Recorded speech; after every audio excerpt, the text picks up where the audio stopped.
ஹல்லேலூயா. கைகளை உயர்த்தி ஒரு அல்லேலூயா சொல்வோமாக. ஆமென். ஆண்டவராகிய இயேசு கிறிஸ்துவின் மீதான நாமத்தில் உங்கள் யாவரையும் வாழ்த்துகிறேன்.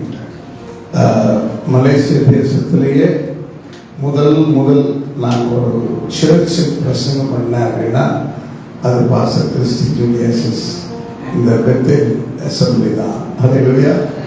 அதற்கு முன்பு நான் வீடுகளில் பேசினேன். அதற்கப்புறம் ஆண்டவர் பெரிய காரியங்களை மெத்தடிஸ்ட் திருச்சபைகள், ஆங்கிலிக்கன் திருச்சபைகள், இன்னும் இந்த மலேசிய தேசத்தின் பல பகுதிகளில் பேசுவதற்கு ஆண்டவர் உதவி செய்திருக்கிறார். எங்களை கொண்ட பெரிய காரியங்களை ஆண்டவர் செய்திருக்கிறார். நானும் அஞ்ஞான பாஸ்டர்களும் அனைவருக்கும் ஞானஸ்தானம் கொடுத்திருக்கிறோம். நிறைய கம்பம் வீடுகள்லாம் போயிருக்கிறோம். அதனால ஆண்டவர் 95ஆம் ஆண்டிலிருந்து மலேசிய தேசத்துக்கு எங்களை வர வைத்திருக்கிறார். சிங்கப்பூர் தேசத்தில் நாங்கள் ஊழியத்தை செய்து கொண்டிருக்கும் பொழுது ஆண்டவர் சொன்னார், மலேசியாவுக்கு போனாருன்னா அப்போ வெரி இன்னோசன்ட் பாய், ஒரு 28 வயசு, அவ்வளவுதான். அப்போதெல்லாம் இப்பொழுது இருக்கிற ஜிபிஎஸ் மற்ற இந்த சோசியல் மீடியாலாம் கிடையாது. கேமரா தூக்கிட்டு வருவோம், வீடியோ கேமரா வாங்குறதே பெரிய அதிசயம், பண கஷ்டம்.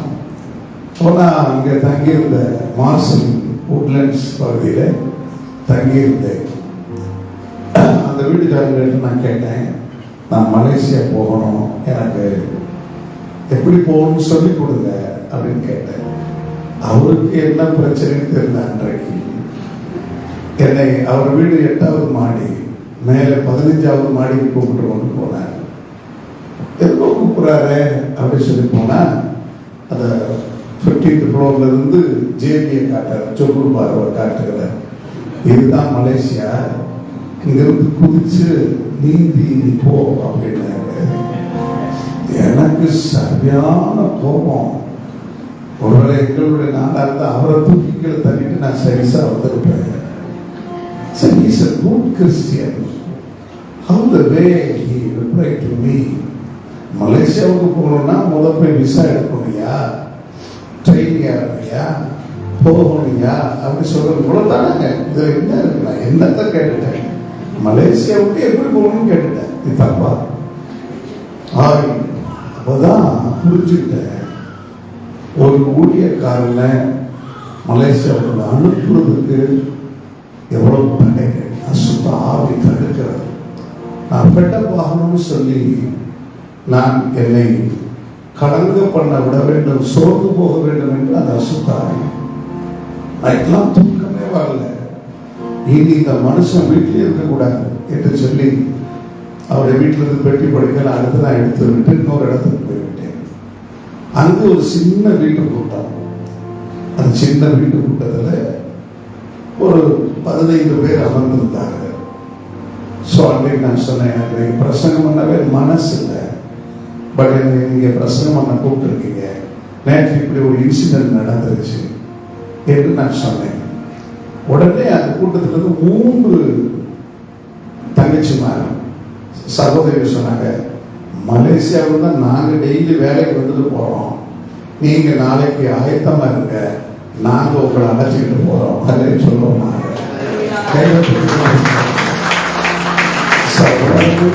நான் போயிருக்கிறேன், கட்சியை கொண்டு போயிருக்கிறார். ஆனால் 2 தேசத்து மக்கள் தான் ரொம்ப அர்ப்பணவங்க. ஒன்று, முதலாவது இலங்கை தமிழர்கள், 2வது நீங்க மலேசியா மக்கள். அதிலே சொல்லுவோமாக ரொம்ப அன்பா வீட்டில் வச்சு கவனிச்சு எல்லா காரியத்தையும் செய்வார்கள். அதற்கடுத்து தான் மற்ற தேசத்தில் இருக்கிறவங்க. ஸோ மலேசியாவை நான் அதிகமாக நேசிக்கிறேன். அது மட்டுமல்லாமல் அப்பொழுது நான் ஆரம்ப காலங்களிலே லயான் அந்த எஸ்டேட்டுக்கு அவங்க விசா எடுத்து கூப்பிட்டு வந்தாங்க.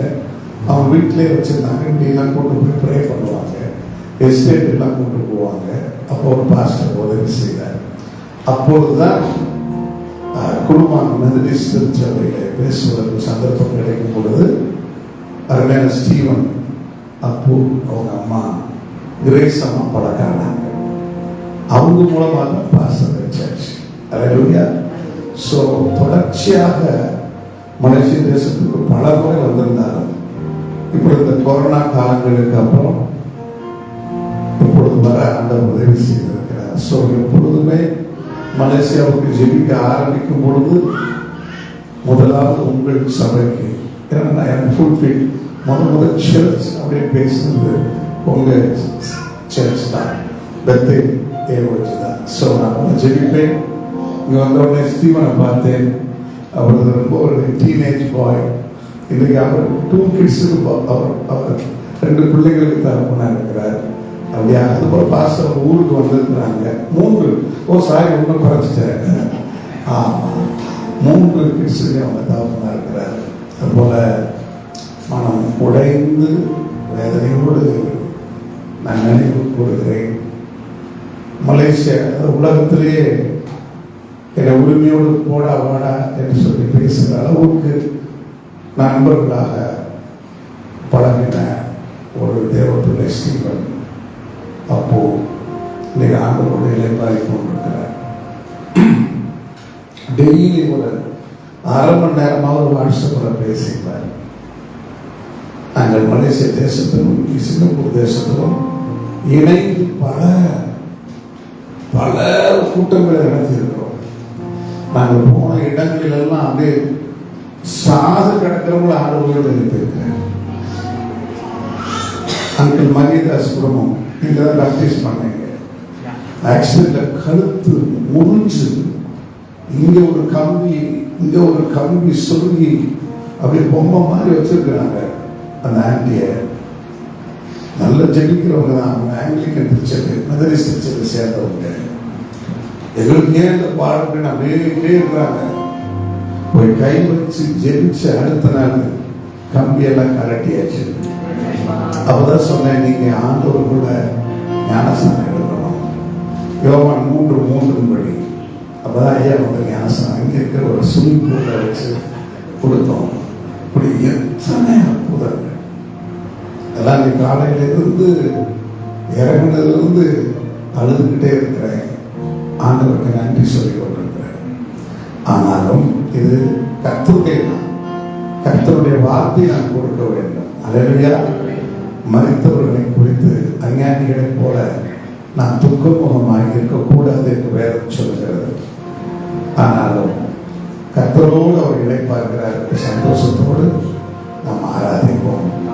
எல்லாரும் கண்களை மூலமாக ஒரு சின்ன பாடின உடனே என்னுடைய பிள்ளையார் வந்து ஜெபம் பண்ணுவார்கள். அடுத்து தொடர்ந்து கட்டளை வார்த்தை நான் கொடுப்பேன்.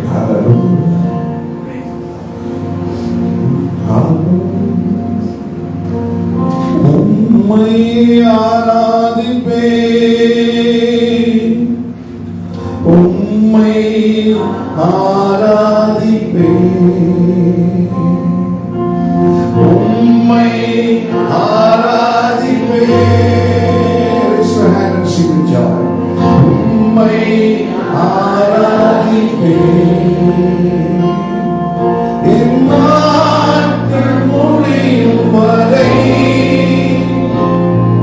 என் ஜீவன் பிரியும் வரை என் சுவாசம் ஒழியும் வரை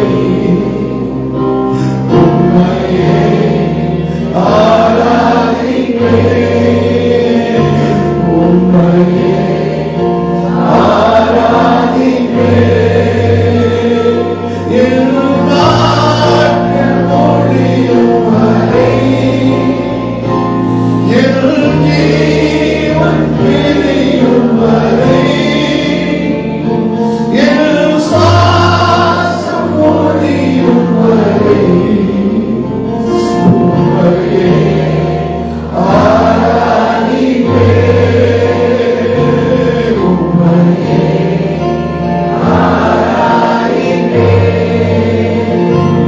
உம்மையே இப்பொழுது சுகமடைகிறீர்கள். இப்பொழுது உங்களுடைய இருதயத்தில் காயங்கள் மாற்றப்படுகிறது. இப்பொழுது கர்த்தர் சாபங்களை முடிக்கிறார். கர்த்தர் எழுந்துகிற சகோதரர்கள் வாய்த்தல 2 கைகளை உயர்த்தி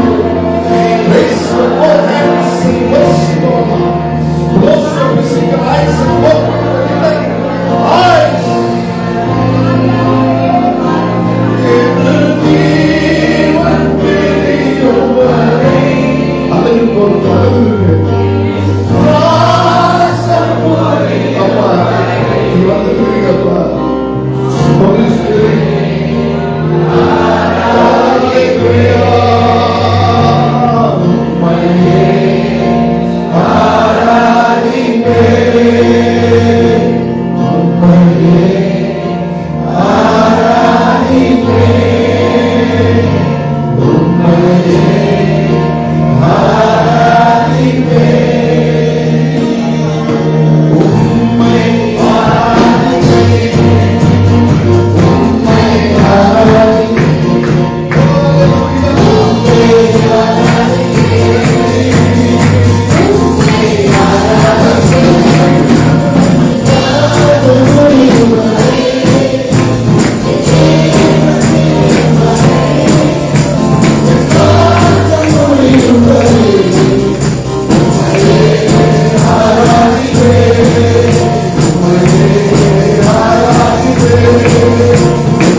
நாங்கள் உம்மை துதிக்கிறோம், இந்த பரிசுத்த ஓய்வு நாளில் அருமையாக ஆராதிக்க, உம்முடைய முகத்தை காண, உம்முடைய சமூகத்தை, எங்களுடைய பாரத்தை இறக்க, உம்மை மகிமைப்படுத்த நீ கொடுத்த கிருபைக்காக உமக்கு நன்றி செலுத்துகிறோம்.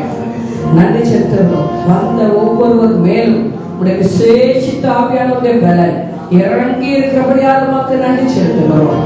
கர்த்தாவே, எங்களுடைய கண்களை திறந்தரும், எங்களுடைய செவிகளை திறந்தரும், எங்களுடைய இருதயத்தை திறந்தரும். உங்களுடைய வார்த்தைகளை, ஆண்டவரே, உடைய முக சாயலை நாங்கள் தரித்து கொள்ளத்தக்கதாக கர்த்தருடைய மகிமை எங்களிலே வெளிப்படும்படி உங்களுடைய பரிசுத்த ஆளுகை எங்கள் மத்தியிலே பூரணமாய் உண்டாகி இருக்கும்படிக்கு ஜெபிக்கிறோம். கர்த்தர் பொறுப்பெடுப்பீராக. ஏசையா, திருச்சபையை கர்த்தர் ஆசீர்வதித்து இன்னும் அதிகமாய் பெருக பண்ண போகிறபடியாக நமக்கு நன்றி செலுத்துகிறோம். ஏசையா, இந்த கரத்துக்குள்ள தாழ்த்தி ஒப்புக் கொடுக்கிறோம். இந்த பகுதியிலே நீர் இவர்களை கலங்கரை விளக்கமாக வைத்திருக்கிறபடியாக நமக்கு நன்றி செலுத்துகிறோம். இன்னும் அநேகம் ஆயிரங்கள் வந்திருந்து உம்முடைய அதவே வெளிச்சத்திலே வெளிச்சம் காணத்தக்கதாக கர்த்தர் அப்படியாக ஆசீர்வதிக்கும்படிக்கு ஜெபிக்கிறேன். போதகர் ஐயாவை, அம்மாவை, அருமையான தம்பி ஸ்டீபனை, அந்தரவுடைய குடும்பத்தாரை, திருச்சபையின் ஒவ்வொரு மக்களையும் கர்த்தர் ஆசீர்வதிக்கும்படிக்கு ஜெபிக்கிறோம். நீ இவர்களை கொண்டு இந்த பகுதியிலே செய்ய நினைத்திருக்கிற அத்தனை காரியங்களும் 100% அப்பொழுதில்லாமல் நிறைவேறி தீரும்படிக்கு உங்களுடைய வல்ல கரத்திலே அவர்களை ஒப்புக்கொடுத்து நாங்கள் ஜெபிக்கிறோம். திருச்சபையாய் இவர்களுக்கு என்று வைத்திருக்கிற அத்தனை காரியங்களும் நேர்த்தியாய் ஆசீர்வாதமாய் அநேகரை உயிர்ப்பிக்கிற பலனுள்ளதாய் ஆண்டவரே நீ மாற்றி ஆண்டவரே வழி நடத்த போகிறபடியால் உமக்கு நன்றி செலுத்துகிறோம். உயிர்ப்பிக்கிற ஆவியானவர் இப்பொழுது மத்தியிலே வந்திருக்கிறபடியால் ஒவ்வொரு வல்லமை ஒவ்வொரு டெட் செல்ஸ் மேல இறங்கும்படிக்கு செபிக்கிறேன். எந்தெந்த இடத்திலெல்லாம் அவர்கள் சோர்ந்து போயிருக்கிறார்களோ, எந்தெந்த இடத்திலெல்லாம் அவர்கள் வீக்கா இருக்கிறார்களோ, எந்தெந்த ஆவிக்குரிய காரியங்களிலே அப்பா பலவீனத்தோடு சுகவீனத்தோடு இருக்கிறார்களோ, கர்த்தர் இப்பொழுது அவர்களை நீ உயிர்ப்பிக்கும்படிக்கு செபிக்கிறேன். அவருடைய ஆவி உயிர்ப்பிக்கப்படும்படிக்கு செபிக்கிறேன். அவருடைய சரீரம் உயிர்ப்பிக்கப்படும்படிக்கு செபிக்கிறேன். அவருடைய ஆத்மா உயிர்ப்பிக்கப்படும்படிக்கு செபிக்கிறேன். ஒரு முழு ஆண்டவரே உருவாக்குதல் இந்த நேரத்திலே உங்களுடைய வார்த்தையின் மூலமாக உண்டாகும்படிக்கு செபிக்கிறேன். கர்த்தர் பெரிய காரியங்களை செய்யும். ஆவியானவருடைய நடத்துதலுக்கும் ஆளுகைக்கும் ஒப்பு கொடுத்து செபிக்கிறேன். கர்த்தர் பெரிய காரியங்களை செய்யும். இயேசு கிறிஸ்துவின் பரிசுத்த நாமத்தில் செபிக்கிறேன். மற்றும் ஒரு ஆராதனைக்கு நாங்கள் சொல்லாதபடிக்கு இந்த நாள் எங்களுடைய வாழ்க்கையில கொண்டு எழுத்துக்கள் கொடுக்கப்பட வேண்டிய மகிமையான நாள் என்று சொல்லலாம். கர்த்தர் மகிமையான காரியங்களை நீங்கள் மத்தியிலே நடப்பிக்கும்படிக்கு நாங்கள் செபிக்கிறோம். இயேசுவின் நாமத்தில் பிதாவே, ஆமென். ஹல்லேலூயா. இந்த நாளின் தியானத்திற்காக ஆண்டவர் கொடுத்திருக்கிற வார்த்தை இந்த book of Job chapter 5 verse 9. யோபு புத்தகம் 5ஆம் அதிகாரம் 9ஆம் வசனம். ஆராய்ந்து முடியாத காரியங்களை, ஆராய்ந்து முடியாத பெரிய காரியங்களையும் எண்ணி முடியாத அதிசயங்களையும் அவர் செய்கிறார். Who does great things and unsearchable, marvelous things without numbers. Hallelujah. இந்த காலை வேளையிலே கர்த்தரை ஆராதிக்க வந்திருக்கிற உங்களுக்கு ஆண்டவர் செய்ய போகிற காரியம், அவர் ஆராய்ந்து முடியாத பெரிய காரியங்களை உங்களுக்கு அவர் செய்கிறார். ஹல்லேலூயா. ஆராய்ந்து முடியாத பெரிய காரியம் என்று சொன்னால், பிரியமானவர்கள், மனுஷனுடைய அறிவுக்கு எட்டாத காரியங்கள், மனுஷனுடைய அறிவுக்கு எட்டாத காரியங்கள், மனுஷனுடைய அறிவினால் செய்ய முடியாத காரியங்கள். ஹல்லேலூயா. இது புரிஞ்சுக்கணும். கடவுள் உலகத்தை பார்த்தீங்கன்னா, இயேசு கிறிஸ்துவை கும்பிடாதவங்க கூட நல்லா படிக்கிறாங்க, நல்லா வேலைக்கு போறாங்க, பெரிய பெரிய கார்களை வாங்குறாங்க, பெரிய பெரிய பங்களாக்களை வாங்குறாங்க. அப்ப நமக்கு அவங்களுக்கு என்ன வித்தியாசம் இருக்குது?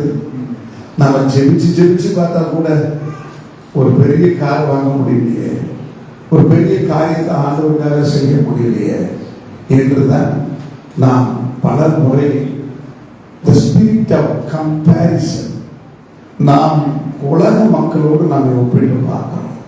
அவங்களுக்கு கல்யாணம் முடியுது, அவங்களுக்கு பிள்ளைகள் பிறக்கிறாங்க என்று பார்த்து சில நேரம் சோர்ந்து போய்விடுகிறோம். திருச்சபை மக்கள் ஒரு நாளும் உங்களை நீங்கள் ஒப்பிட்டு பார்க்க வேண்டும் என்றால், உலகத்தில் இருக்கிற அஞ்ஞானிகளோடும் புறச்சாதி மக்களோடும் உங்களை ஒப்பிட்டு பார்க்கவே கூடாது. நீங்கள் யாரோடு உங்களை ஒப்பிட்டு பார்க்க வேண்டும்? இந்த வேதத்தில் சொல்லப்பட்டிருக்கிற ஹீரோஸ், இந்த வேதத்தில் சொல்லப்பட்டிருக்கிற கதாநாயகர்கள், கதாநாயகிகளோடு உங்களை ஒப்பிட்டு பார்க்க வேண்டும். Because the world's strategy is different and God's strategy is different. ஆண்டவருடைய பிள்ளைகளுக்கு இது ஒரு விசுவாச போராட்டமாகவே இருக்கிறது. அதனால் பலர் என்ன செய்கிறார்கள்? தங்கள் மனது மாமிசம் இருக்கும்படி போய்விடுவோமே என்று இயேசுவும் வேண்டும், உலகமும் வேண்டும் என்று போய்விடுகிறார்கள். அதனால்தான் ஆண்டவர் என்ன செய்கிறார்? ஆராய்ந்து முடியாத பெரிய காரியத்தை நான் செய்கிறேன். உலகத்தில் பாருங்கள், பெரிய டாக்டர் ஆகலாம், பெரிய இன்ஜினியர் ஆகலாம், ஆனால் அத்தனை பேருடைய உள்ளத்துக்குள்ளேயும் குற்ற மனசாட்சி இருந்து கொண்டே இருக்கும், கில்ட்டி கான்சியஸ். ஆனால் உங்களுக்கு எனக்கும் கில்ட்டி கான்சியஸ் இல்ல, குட் கான்சியஸ் இருக்கிறது. அதை சொல்லுவோமா? அவர்களுக்கு பாவ மன்னிப்பு நிச்சயம் இல்லை. ஏதாவது ஒரு பிரச்சனை வரட்டும், அவங்க சொல்லுவாங்க, யாரு செஞ்ச பாவம் தெரியலையே, யாரு செஞ்ச வேதனை தெரியலையே, எங்க 30 ஆண்டு காலத்தில் நடந்தது போலவே எங்களுக்கு நடக்குது என்று சொல்வார்கள். நாம் சொல்வோம், இயேசு என் பாவங்களை சிலுவையிலே சுமந்து தீர்த்தார். ஹல்லேலூயா. நான் இனி சுமக்க வேண்டிய அவசியம் இல்லை. But good conscious, clear conscious. அதுபோல பாருங்க, புறஜாதி மக்களுடைய வாழ்க்கையில நீங்க அவங்கள்ட்ட போய் வேகமா நீங்க சாக போறீங்கன்னு சொல்லுங்க, உங்களை அந்த நேரமே சாக வச்சிருவாங்க. நாளைக்கு தான் நான் சாகன்னு சொல்றியா, இன்னைக்கு நீ செத்து போடா என்று சொல்லி உங்களை என்ன செய்திருவாங்க, கடிச்சு கொதறி கடுமையான வார்த்தைகளை எல்லாம் பேசி உங்களை காயப்படுத்திடுவாங்க. ஏன்னா அவங்களுக்கு சாவுனா அவ்வளோ பயம். அதே போல பாருங்க, உங்க வீட்டுக்கு பேய் வந்ததுன்னு சொல்லி பாருங்க, நடுங்கி செத்தே போவானுங்க. அதுவும் இந்த சினிமாக்களை பார்த்து பார்த்து நம்முடைய தமிழ் மக்களுக்கு ரொம்ப சென்சிட்டிவ். தூரத்துல நாய் குலைச்சா போச்சு, பக்கத்துல மல்லிகைப்பூ வாசனை வந்தா போச்சு, சரங்க சத்தம் கேட்டா போச்சு. ஆனா நீங்க என்ன செய்வீங்க தெரியுமா? இயேசுவின் ரத்தம் ஜெயம். உள்ள எவ்வளவு பயம் இருந்தா கூட அப்பாவுக்கு வச்சாதானே என்னை என் பிள்ளைகளை தொட முடியாது என்று நடுநடுங்கி போர்வைக்குள்ள பயந்துட்டாவது இயேசு ரத்தம் இயேசு ரத்தம்னு சொல்றீங்க. ஆனா அவங்க என்ன செய்வாங்க தெரியுமா? அடுத்து நான் காலையிலே எந்திரிச்சு ஏதாவது ஒரு பொம்மை பார்க்கறது, மந்திரவாதி பார்க்கறதுக்கு மலேசியால பார்ப்பாங்க, இங்க பார்ப்பாங்க, கிழத்தான பார்ப்பாங்க, பொந்தான பார்ப்பாங்க, கடைசி இந்தோனேசியாவுக்கே போயிடுவாங்க, விட்டா தாய்லாந்துக்கு போயிடுவாங்க. அங்க போய் பேய் பிசாசை கட்டுறதுக்கு மாய மந்திரங்களை செய்வாங்க. அப்போ நாம கேட்கிறோம் ஆண்டவர்கிட்ட, ஆண்டவரே ஏன் இவங்களெல்லாம் இன்னும் வச்சிருக்கீங்க அப்படின்னா, ஆண்டவர் சொல்றாரு, ஒரு காலத்துல நீங்களும் அப்படித்தானே இருந்தீங்க, அவங்களுக்கு நான் ஒரு சந்தர்ப்பம் கொடுக்கிறதற்கு, அப்படியாயிலும் அவர்கள் என்னை அறிந்து மோட்சத்துக்கு வருவார்கள். அவர்கள் தேவ சாயலாய், என்னுடைய சாயலாய் படைக்கப்பட்டிருக்கிறபடினால் உங்களுக்கு பிரயோஜனம் இருக்கிறதுக்கு வைத்திருக்கிறேன். ஹல்லேலூயா. இப்ப பாருங்க, என்ன எடுத்துக்கங்க, எனக்கு சாப்பிட மட்டும்தான் தெரியும். ஆனா தோசை, இட்லி, சப்பாத்தி, பிரியாணி எனக்கு செய்யவே தெரியாது. அப்ப எனக்காக யார் ஆர்டர் வச்சிருக்காரு? என் மனைவியை வச்சிருக்கிறாரு. அவங்க நல்லா முட்டை தோசை சுட்டு போட்டாங்கன்னா நான் சாப்பிட்டுட்டே இருப்பேன். சரி, அப்ப அந்த சாப்பாடு பொருட்களை விளைய வைக்கிறதுக்கு யாரை வச்சிருக்காரு? யார் வச்சிருக்கிறாரு? புறஜாதி மக்களை. இஸ்ரவேல் ஜனங்களை ஆசீர்வதிப்பதற்காகவே கானானியர்களை வைத்திருந்தார், எகிப்தியரை வைத்திருந்தார். 430 வருஷம் அவங்களை அடிமைப்படுத்தினாங்க. ஆனா வெளியே வரும் பொழுது எனக்கு அவர்களுடைய சொத்துக்களை கொள்ளையடித்து கொண்டு வந்தார்கள். அப்போ நீங்க முதலாவது இந்த இடத்துல கொஞ்சம் வாலிபர்கள் சந்தேகத்தோடு இருக்கிறீங்க. Why God is allowing this type of spiritual warfare? ஏன் இந்த ஆவிக்குரிய போராட்டங்களையும் நம்மளை காட்டில் அவங்க பெரிய ஆட்களை கூட இருக்கிறதாகவோ ஏன் நமக்கு தோன்றுகிறது இருக்கலாம்.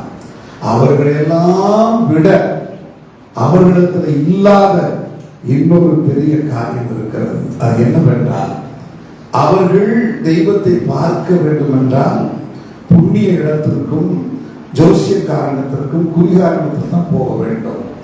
ஆனால் நீங்கள் எந்த இடத்திலெல்லாம் முழங்கால் போடுகிறீர்களோ அந்த இடத்தில் உன்னை பார்க்க உன் தேவன் வருகிறார்.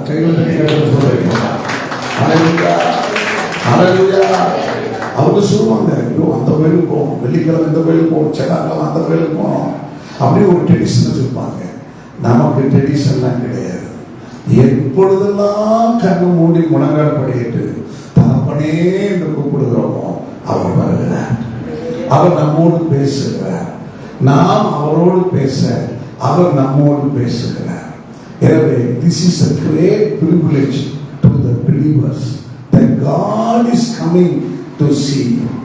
God is visiting your place, visiting your house, visiting your home in each and every minute. Hallelujah. அப்ப ஆராய்ந்து முடியாத பெரிய காரியம். முதலாவது spiritual depth, ஆவிக்குரிய மேன்மை. பரலோகம் ஒன்று இருக்கிறது என்று விசுவாசிக்கிறோம், மோட்சம் இருக்கிறது என்று விசுவாசிக்கிறோம், அதுபோலவே நரகம் இருக்கிறது என்று விசுவாசிக்கிறோம். ஆண்டவரை உன்னதமாய் ஆராதிக்கும் பொழுது எவ்வளவு கஷ்டம், எவ்வளவு கவலை இருந்தாலும் அடுத்து அவரை நம்மை நிரப்பி பிலிப்பியர் 4:6 சொல்கிறபடி எல்லா புத்திக்கும் மேலான தேவ சமாதானத்தை கொடுக்கிறார். Because his name is Prince of Peace. சமாதான பிரபு, சமாதானத்தின் ராஜா. இன்றைக்கு நீங்க சமாதானம் இல்லாமல் வந்திருப்பீர்கள். முதலாவது ஆண்டவரோட சமாதானமாகுங்க. முதலாவது உங்களுக்கு ஆண்டவர் அனுபவித்திருக்கிற சிச்சுவேஷன்ஸோட சமாதானமாகுங்க.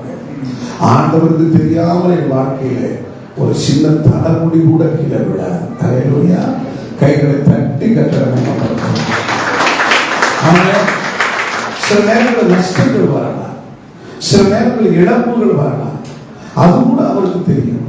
அதன் மூலமாக கூட உங்களுக்கு ஒரு ஸ்பிரிச்சுவல் லெசனை கற்றுக் கொடுத்து உங்களை இன்னும் ஒரு ஸ்பிரிச்சுவல் ப்ரமோஷனுக்குள்ள கொண்டு போய் அவர் க்ளோரி டு க்ளோரி, அவர் மகிமை மேல் மகிமை அடைய வைப்பதற்கு தான் அவர் உங்களுக்கு இந்த காரியங்களை அனுமதிக்கிறார். ஹல்லேலூயா. அப்போ ஆராய்ந்து முடியாத பெரிய காரியம் முதலாவது ஆவிக்குரியதாகவே வேதாகமத்தில் இருக்கிறது. இரண்டாவது தான் பூமிக்குரிய காரியங்கள். ஏற்கனவே அவங்க இந்த ஆவிக்குரிய இந்த பூமிக்குரிய காரியங்களை அதே யோபு பக்தனுடைய புஸ்தகத்தில் வாசிப்பீங்கன்னு சொன்னா ஒரு கொஞ்சம் ஒரு எக்ஸ்ட்ராடினரியா ஒரு வேர்ட் போடுறாங்க. அது என்னவென்றால் வாசிப்போம். யோபு 37:5. Job chapter 37 verse 5. தேவன் தம்முடைய சத்தத்தை ஆச்சரியமான விதமாக கூறப்படுகிறார். நாம் கிரகிக்க கூடாத பெரிய காரியங்களை அவர் செய்கிறார். God thunders wondrously with his voice. He does great things that we cannot comprehend. நாம் கிரகிக்க முடியாத பெரிய காரியங்களை செய்கிறார். யோசித்து பாருங்க. உங்க ஊருக்கு வந்தா இன்னைக்கு காலையில ஜோர் பாருங்க, இந்த ஸ்கூடாயிலிருந்து கிளம்பி காரில் வரோம். என்ன அழகா இருக்கு தெரியுமா? மரங்கள், செடிகள், அப்படியே அந்த நியூ பனி ஒடிஞ்சு அப்படியே இருக்குது. இப்போ எங்கள் இந்தியாவுக்கு வந்தீங்கன்னா இந்த மாதிரி மரம், செடி, கொடி, அழகு, அந்த பனியை பார்க்கணும்னா ஹில் ஸ்டேஷன் தான் போகணும். இப்போ நாங்கள் இருக்கிற பகுதிக்கு ஐயா வந்திருக்கிறாரு. பாச சொல்றது ஒரே சூடலாம், அப்படியே தகாது, சூடு சூடு, ஏர்கண்டிஷன் ஓடு அப்படி சொல்லி ஏசிக்கு தான் போகணும்.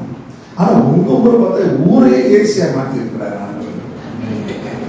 ஓகே, இப்போ உங்கள்கிட்ட ஒரு கேள்வி கேட்க போகிறேன். இந்த மாதிரியான மழை, பனி, கால சூழ்நிலைகளை ஒரு அடுத்த கிரகம், ஜூபிட்டர், பல கிரகங்கள் இருக்கிறாங்க, பிளானட்ஸ் இருக்கிறாங்கல்ல, அங்கெல்லாம் ஆண்டு வச்சிருக்காரா? அங்க இல்ல. இருந்தா என்ன செஞ்சிருப்பாங்க? மனுஷன் ராக்கெட் எடுத்து அங்க போய் ப்ரொமோஷன் ஒன்று செஞ்சு பிளான் போட்டு உங்க ஊரை பார்க்க குழுவாங்க மாதிரியா இருக்கு, பயங்கர டவுனா மாறிக்கிட்டு வருது. ஆமே, பெரிய பெரிய வீடு, காடி. உங்க சர்ச்சு கீழே பார்த்தேன், மெர்சிடிஸ் பென்ஸ்காரு துடைக்காம கீழே இருக்காங்க. சிஸ்டர் ரேச்சல் வந்து ராஜேஷ் வந்து நிப்பாட்டினாங்க. என்ன ராஜேஷ், பக்கத்தில் பென்ஸ் கார் நிற்குது, பென்ஸ் கார்ல யாராவது நம்ம சர்ச்சுக்கு வந்துருக்காங்களா அப்படின்னு கேட்டேன். எவனாவது நிறுத்தி போயிருப்பான் பாஸ்டர் அப்படின்னாங்க. நான் சொன்னேன், ஆமா, கண்ணாடி கதவை பார்த்தது சொன்னேன், நிறுத்தி ரொம்ப நாள் ஆச்சு. அது மேல எல்லா சிங்கமும் கிடைக்கும். எங்க ஊரை அந்த நேரம் கொண்டு போய் போனாங்க. பென்ஸ் காரியே உங்க ஊர்ல ரோட்ல போட்டு வச்சிருந்தாங்க. அப்ப யாரு பணக்காரங்க? நீங்க தான். அப்புறம் கேள்வி இறங்கணும்னு கேட்டேன், பெட்ரோல் எவ்வளவுன்னு கேட்டேன். 2 வெள்ளி 5 காசா, 2 வெள்ளி 3 காசுனாங்க. உடனே கால்குலேட் எடுத்து கணக்கு போட்டேன். எங்க ஊர்ல 1 லிட்டர் பெட்ரோல் எவ்வளவு தெரியுமா? உங்க காசு பிரகாரம் 5.5 வெள்ளி. நீங்க எவ்வளவு கொடுத்து வச்சவங்க தெரியுங்களா? நான் பேசாம அங்க இந்தியாவை காலி பண்ணிட்டு மலேசியா வரலாம் நினைக்கிறேன். எத்தனை பேர் சப்போர்ட் பண்ண நினைக்கிறீங்க? 2 வெள்ளிங்க, 2 வெள்ளிக்கு 1 லிட்டர் பெட்ரோல் கிடைக்குது. அங்க நாங்க 5 வெள்ளி, அதாவது 103 ரூபாய் நாங்க கொடுப்போம். ரொம்ப மோசமான உலகத்தை நம்ம வாழ்ந்துட்டு இருக்கோம். நீங்க இது 2 வெள்ளியவே 10 தமிழை தகாட்டு இருக்கு. விலையை கூட்டிட்டாண்டா கிடைக்கு. எங்க ஊருக்கு வந்தீங்கன்னா நீங்க ஓடியே போயிடுவீங்க. அதை விட இளநீர் போனீங்கன்னு வச்சுக்கோங்க, அங்க இருக்க ஒரு பாஸ்டர் பையன் போன வாரங்கள் எனக்கு கார் ஓட்டிட்டு இருந்தார். அவர்கிட்ட கேட்டேன், உனக்கு என்ன ஆசை அப்படின்னு. அங்கிள், எனக்கு தலப்பாக்கட்டு பிரியாணி சாப்பிடணும்னு. இவ்வளவுதானே, சரி போகணும்னு சொல்லி நான் ஆர்டர் பண்ணேன். அவருக்கு ஒரு 4 பேர் போன பிரியாணி சாப்பிட்டோம். ஒரு பிரியாணி எவ்வளவுன்னு, அவன் 1360 ரூபானா. எனக்கு ஹார்ட் அட்டாக் வர மாதிரி இருந்துச்சு. இந்தியாவில் 200 ரூபாய், அது 3 மடங்கு பாவர்ட்டி கீழே இருக்கு எங்க நாட்டை விட. அப்போ 3 மடங்குனா 800 அது 900 தான் இருக்கணும், 600 தான் இருக்கணும். அவன் 1360 ரூபா வச்சிருக்கிறான். அவர் சொன்னாரு, இதனாலதான் நாங்க கடைக்கு சாப்பிட வரவே மாட்டோம், இவ்வளவு விலைவாசி கூடி இருக்கு, எங்க நாட்டில் வருமானம் இல்லை என்று சொன்னாங்க. எவ்வளவு ஒரு தருத்திரமும் வேதனையும் நிறைந்த நாடுகள் உலகத்தில் இருந்தாலும் உங்களுடைய நாட்டில் சாப்பிட்றவங்க எண்ணிக்கை குறையவே இல்லை. நேற்று கூட்டம் முடிஞ்சு 12:30 மணிக்கு வர அந்நேரம் பார்த்தீங்கன்னா ஜேபியில் ரோட்டு ஓரத்தில் கடைகள்லாம் கலர் கலர் வைப்பு போட்டு உட்கார்ந்து அடி கோழியை வெட்டிக்கிட்டு இருக்கிறாங்க. 12:30 ஒரு கோழியை குடிச்சுக்கிட்டு இருக்கிறாங்க. அப்ப you are the blessed country. நீங்க முதல்ல நாட்டுக்காக நன்றி சொல்லணும். உங்க தேசத்துக்காக ஆராய்க்க முடியாத காரியங்களை அவர் செய்ததுக்காக நன்றி சொல்லணும். எங்க ஊர்ல நீங்க 12:30 மணிக்கு போனீங்கன்னா நாய் தான் ரோட்ல படுத்து, கடையெல்லாம் மூடியுமா, ஒரு கோப்பி கிடைக்காது, ஒரு டீ கிடைக்காது. உங்க ஊர்ல போய் மீன் கோழிக்கு சொன்னா எந்நேரம் மாமா கடையில காட்டு போட்டு உடனே கொடுக்குறாங்க, பச்சை மிளகாலாம் போட்டு கொடுக்குறாங்க. எனவே எண்ணி முடியாத காரியங்களை ஆண்டவர் உங்களுக்கு ஒவ்வொரு நாளும் செய்யணும். உங்க வாழ்க்கை முடிவு வரை செய்யணும். அப்படின்னா அவர் செய்த நன்மைகளை நினைக்கணும். எப்படிப்பட்ட ஊர்ல வச்சிருக்கிறாரு, எப்படிப்பட்ட சர்ச்சில் வச்சிருக்கிறாரு, அந்த வேத அறிவை பெற்று அவருக்கென்று நாம் பிரித்தெடுக்கப்பட்ட ஒரு வாழ்க்கைக்கு you must understand the grace and you yourself try to separate as a holy generation to God. நாம் அதைத்தான் தப்பு பண்ணிடுறோம். உலக மக்களை போலவே இருக்கணும்னு ஆசைப்படுறோம், உலக ஜனங்களை போலவே எல்லாத்தையும் மாறி கட்டணும்னு ஆசைப்படுறோம். அதெல்லாம் அவர் தருவாரு. என்ன ஆண்டவனுக்கு பிரஜாதி மனுஷனுக்கு கடவுளை இளைஞர்களுக்கு ஒரு பெரிய ஆடிகாரையும் பென்ஸுகாரையும் BMW கொடுக்க முடியுமா? தமிழ் பிள்ளைகளுக்கு தர முடியாதா? முடியும். ஆனா அதை கொடுத்தா நீ ஒழுங்கா சர்ச்சுக்கு வருவையான்னு பார்ப்பாரு. நம்மால் என்ன செய்வோம்? BMW கார் வாங்கினோடனே நோலா now I am going to English speaking church.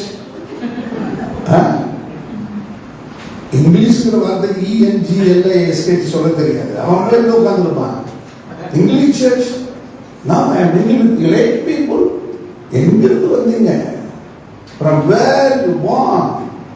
இந்த கம்பவுண்ட்ல இருந்து தானே, இந்த நாட்டுப்புறத்துல இருந்தாலும் நம்ம போனோம். அதைத்தான் ஏசாயா 51:1 சொல்கிறது. நீ வெட்டி எடுக்கப்பட்ட கண்மலையையும் நீ தோண்டி எடுக்கப்பட்ட துறவையும் நோக்கி பார். அல்லேலூயா. இஸ்ரவேல் ஜனங்கள் செய்த பாவம் அதுதான். யாரால் உருவாக்கப்பட்டோம்? who we are they forget. ஆபிரகாமின் சந்ததி, நாங்கள் சாராவின் சந்ததி, நாங்கள் யாக்கோபின் சந்ததி, நாங்கள் ஈசாக்கின் சந்ததி என்பதை மறந்தார்கள். அவர்கள் எவ்வளவு மறந்து அவர்கள் பிரித்து எடுக்கப்பட்ட வாழ்க்கைக்குள் வரவில்லையோ அவ்வளவுக்கு அவ்வளவு பெரிய காரியங்களை செய்த தேவன் தன்னுடைய பெரிய அதிசயங்களை சுருக்கி சுருக்கி சுருக்கி அவர் God became a stingy God. நம்ம ஆண்டவர் எப்பொழுதுமே ஜெனரஸா இருக்காங்க. ஆனா நாம அவருக்கு என்று ஜெனரஸா இருக்கவில்லை. வேதத்துக்கு நான் இதற்கு சில ஆதாரங்களை சொல்லி கடந்து செல்ல ஆசைப்படுகிறேன். Number 1, turn your Bible to John chapter 4. யோவான் 4ஆம் அதிகாரத்திற்கு வேதத்தை திருப்புங்கள். அந்த பரிசுத்த வேதத்திலே ஆண்டவர் எண்ணி முடியாத அதிசயங்களை செய்யாதபடிக்கு இருந்த தடை என்ன? யோவான் 4ஆம் அதிகாரத்திலே அந்த சமாரிய ஸ்திரீ ஆண்டவரை பார்த்து சொல்கிறார். அந்த வார்த்தை வாசிக்க கேட்போம். அல்லேலூயா. John chapter 4:25 and 24 and 25. அந்த வசனம் சொல்லுகிறது, தேவன் ஆவியாய் இருக்கிறார். அவரை தொழுது கொள்ளுகிறவர்கள் ஆவியோடும் உண்மையோடும் அவரை தொழுது கொள்ள வேண்டும் என்றார். இயேசு முதலாவது அவருக்கு டீச் பண்றார். என்ன டீச் பண்றாரு? God is in spirit, worship the God with full heart, with spirit. ஆவியோடும் உண்மையோடும் ஃபெய்த்ஃபுல்லா தொழுது கொள்ளுங்கன்னு சொல்றாரு. உடனே அந்த மாதிரி சொன்னோம், ஆகட்டும் ஆண்டவரே, எஸ் காட் அப்படி சொல்லணும். அதற்கு இயேசுக்கு அந்த அம்மா என்ன சொன்னாங்க? வாசிங்க. அந்த ஸ்திரீ அவரை நோக்கி கிறிஸ்து என்கிற மேசியா வருவார் என்ற அறிவே, அவர் வரும்போது எல்லாவற்றையும் நமக்கு அறிவிப்பார் என்றார். அவர் வரும்போது எல்லாவற்றையும் சொல்லித் தருவார் என்று அறிவேன். I know the news about Messiah. கிறிஸ்து என்கிற ஒருவர் வருவார் என்று எனக்கு தெரியும். அவர் வந்த பிறகு நான் ஆவியோடும் உண்மையோடும் வாழ்ந்து வருகிறேன். அவர் வந்த பிறகு அவரை பார்த்த பின்பு நான் பிரித்தெடுக்கப்பட்ட வாழ்க்கைக்குள்ளே வருகிறேன். அப்ப இங்க இந்த இடத்துல நீங்க பார்க்கணும், சமாரியா பெண்ணுக்கு வேதம் தெரிந்திருந்தது. எதிர்காலத்தில் என்னென்ன நடக்க போகிறது என்பதை தெரிந்திருந்தார். மேசியா என்ற ஒருவர் வருவார் என்ற நாலேஜ் இருந்தது. ஆனா அவருடைய physical body, physical life, world life எப்படி இருந்தது? 5 புருஷனோடு வாழ்ந்தும் திருப்தியற்ற ஒரு வாழ்க்கை. இயேசு அந்த யோவான் 4 சொல்லுகிறார், நீ சொன்னது சரிதான், இப்பொழுது இருக்கிறவன் உனக்கு புருஷன் அல்ல. Hallelujah. What is that meaning? இவன் இன்னொரு ஒய்ஃப், இன்னொரு மனைவியோட புருஷனை தான் புருஷனை கள்ளத்துடன் வைத்திருந்தார் என்று அர்த்தம்.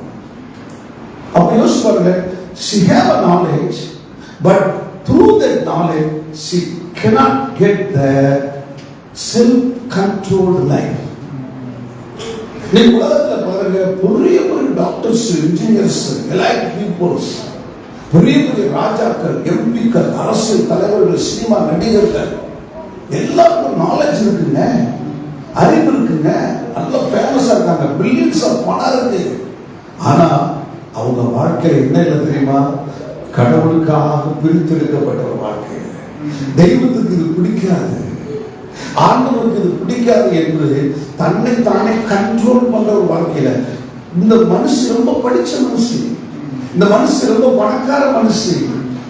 அவர் அந்த ஜாதி முறைமைகளை பற்றி அறிந்திருந்தார். முதலாவது பேசும்போது அவர் சொல்றார், இது யாக்கோபின் கிணறு, நீர் யூதராய் இருக்க சமாஜமாகிய எங்களிடத்தில் வந்து தண்ணீருக்கு தாதருக்கு தாய் என்று கேட்பது என்ன? அவர் she well known about the traditional. எல்லாமே அவளுக்கு தெரியுதுங்க.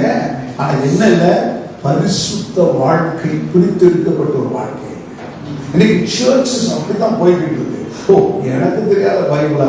நான் பிறந்ததிலிருந்து ரட்சிக்கப்பட்ட பின்பு 20 முறை வாசிச்சிருக்கேன், 50 முறை வாசிச்சிருக்கேன். சரிங்க, 50 முறை வாசிச்சீங்க, கூட பிறந்த சகோதரனை மன்னிச்சீங்களா?